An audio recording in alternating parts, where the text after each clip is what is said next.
Parfois, la nuit, alors que mes yeux sont clos, mais que le sommeil peine à s'installer, comme pris entre deux mondes, j'entends des chuchotements, les échos de souvenirs d'un lointain passé, ce qui pour certains n'est que conte ou légende, et pour moi n'est réalité que je sens depuis longtemps révolue. L'une de ces légendes, l'un de ces murmures, revient inlassablement me hanter, comme si la puissance de son héros était telle que même les millénaires écoulés ne suffisaient à l'endiguer. Ce héros, roi de la contrée de Valangar, s'appelait Turion. Chacun sentait chez ce roi comme une aura de ténèbres, le poids d'un lourd passé écrasant ses épaules de souverain, mais pas un de ses sujets n'en connaissait l'histoire. Après tout, qui aurait pu imaginer que le seigneur Turion, ce roi juste et généreux, n'avait été qu'un soldat pris au cœur d'une guerre qui le dépassait, luttant à la seule force de son épée contre les hordes de démons vomis par les plaines désolées du nord. Cette coulée de lave démoniaque, ce fleuve grouillant d'horreur, à griffes et à cornes, dévastait tout sur son passage. Peu lui importait la vie humaine ou animale, tout n'était que sang à boire, corps à souiller, et pour les plus subtils, quelques larmes à lécher. Les forêts luxuriantes partirent en flammes, les villages isolés connurent le même sort. Les places fortes auprès de nombreux cadavres réussissaient tant bien que mal à tenir, mais la horde démoniaque semblait infinie. Pour chaque tête tranchée, pour chaque cœur percé d'une flèche, c'étaient deux nouveaux démons qui apparaissaient, insensibles à la peur ou à la douleur, et bien incapables de la moindre pitié. Pourtant, malgré la vaillance des soldats, malgré la solidité des murailles de pierre, les citadelles fortifiées finirent elles aussi par tomber. Des 100 royaumes qui portaient alors le monde connu, pas un seul ne réchappa à la fureur démoniaque.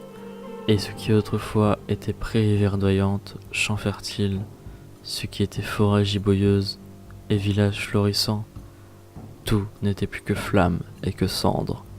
Seuls se tenaient encore dressées quelques ruines, des murailles ou des restes de quelques donjons trop solides pour complètement s'effondrer.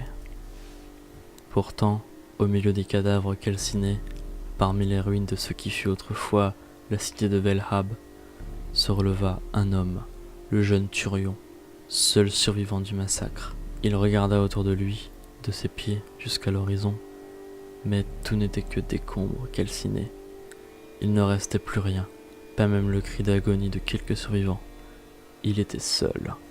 Comment vivre, comment survivre ainsi, seul, sans but, au milieu du néant? Il n'y avait plus rien à sauver, plus personne à protéger, plus que lui et sa solitude, qui chaque jour l'écrasait un peu plus. Alors, se servant de son épée comme d'une canne, il décida d'arpenter le monde, de retrouver ceux qui, comme lui, avaient pu survivre sous les cendres. Mais pour ses pieds douloureux, le monde était infiniment vaste, et année après année, il continuait sans relâche son périple, sa quête. Désormais, accompagné de quelques survivants qu'il avait pu rencontrer sur sa route, il ne l'avait pas vraiment choisi, mais il était devenu leur leader. Celui qui avait une quête, celui qui les menait quelque part, celui qui avait autre chose à offrir que le néant et le désespoir. Mais les années se transformèrent en siècles, et la petite troupe finit par ne rencontrer non plus des survivants isolés, mais de petites tribus qui reprenaient doucement vie. Mais la désolation environnante avait empli leur cœur d'amertume. Et bien loin de se réjouir de nouvelles rencontres, ils ne pensaient qu'au pillage et au meurtre. Le seigneur Turion n'avait pas peur d'eux, mais chaque fois qu'il exterminait une nouvelle tribu, son âme se déchirait un peu plus. Il aurait voulu s'unir avec ses survivants, afin de reconstruire le monde, mais il en était incapable. Plus le temps passait, plus son espoir se transformait en haine, et son âme s'assombrit. Son corps, rongé par la force démoniaque qui planait encore dans l'atmosphère, malgré les siècles écoulés, se métamorphosa lentement. Au début, ses compagnons ne s'en souciaient guère, mais plus le démon en lui grandissait, plus ceux-ci s'effrayaient. Si bien qu'une nuit, à la faveur d'un clair de lune, ils se liguèrent pour le tuer. Mais le seigneur Thurion s'était battu contre des hordes de démons, armés d'une simple lance. Comment aurait-il pu craindre quelques humains qui l'accompagnaient? Après avoir achevé le dernier de ses compagnons, il se remit en route, arpentant de nouveaux sentiers, désormais seul, et l'âme plus noire que jamais. Aux confins du monde, il découvrit comme un élan de civilisation. Une petite cité s'était organisée, avait redonné vie à la terre, dégagé des champs, planté des arbres. Ce petit val rayonnait de vie, pourtant cerné par les cendres. Refusant de souiller ce sol de ses pieds démoniaques, le seigneur Thurion grimpa au sommet de la montagne qui surplombait le val, et à la force de ses bras, construit un manoir. Bien sûr, la tâche ne se fit pas en un jour, ni même en 100 ou en 1000. Des années durant, il tailla et porta des pierres, prépara le mortier, monta les murs, tout en observant de son œil démoniaque ce petit val qui grandissait en contrebas. Et comme le manoir s'achevait, la forêt qui caressait auparavant le pied de la montagne avait bien grandi, et formait désormais une solide défense naturelle contre les curieux. Des loups et des ours l'habitaient, et le seigneur Thurion avait pris plaisir à installer pièges et barricades pour décourager les plus audacieux. Les rares, qui pourtant réussirent à atteindre le manoir, se retrouvèrent face à une engeance maléfique. Plus qu'un démon, le seigneur Thurion était devenu une sorte d'esprit noir, presque immatériel, qui se drapait dans de longues robes noires. Il absorbait jusqu'à la lumière qui venait le frapper, et les malheureux qui arrivèrent jusqu'à lui ne virent qu'une matière de trous noirs, terrifiante, avant de simplement mourir, leurs âmes happées par la puissance qui régnait dans ce manoir. Bientôt, comme personne ne revenait de la montagne, d'aucuns décidèrent qu'il était hanté et qu'il ne fallait en aucun prix s'en approcher. Comme les siècles s'écoulèrent encore, le petit val s'était transformé en cité, abrité par d'immenses remparts. Mais là où la noirceur des cendres avait disparu, celle du cœur des hommes avait perduré. Le roi de cette forteresse ne trouvait d'allégresse que dans la souffrance de son peuple. Chacun était prêt à mourir de faim, et pourtant, le moindre délit était puni par de sévères tortures. Seule la garde du roi pouvait vivre décemment. Le reste n'était que jouet voué au bon plaisir du roi. Les hurlements sortant des cachots n'étaient que la mélodie habituelle de la cité, et les corps disloqués, parfois encore vivants, qui jonchaient le sol de la cité, étaient partie intégrante du décor. Le petit val rayonnant s'était transformé en cité de la souffrance et du désespoir. Le seigneur Thurion, du haut de sa montagne, ne put supporter ce spectacle plus longtemps. Pourtant, spectre éther, à valeur de lumière, il n'aurait apporté que la désolation sur cette cité déjà souffrante, et il lui fallait d'abord retrouver forme humaine. Alors qu'il survolait les champs de bataille, il revit les squelettes à demi décomposés de toutes ces tribus qu'il avait massacrées.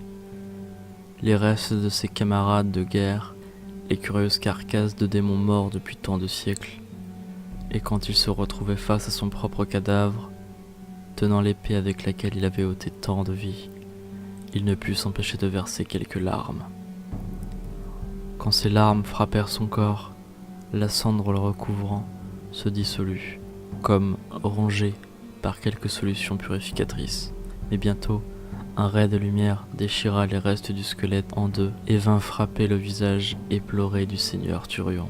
Quand il se réveilla, il fut bien incapable de quantifier le temps passé. Alors, il s'assit et constata que sa dépouille avait disparu. Il observa alors son propre corps et découvrit qu'il avait retrouvé forme humaine. Et mieux encore, qu'il était revêtu d'une armure d'or et d'argent, sertie de saphir et d'émeraude. Quelle mystérieuse magie avait-elle pu transformer les larmes de sa culpabilité en armure aussi rutilante? Il se dressa sur ses jambes, s'appuya sur cette épée qui l'avait depuis toujours accompagné, et prit le chemin vers la cité de Valangar. Enfin, il avait une quête à accomplir. Après des jours et des nuits de marche, ne se sentant même pas atteint par la faim ou la fatigue, il finit par arriver face aux grandes portes de la citadelle.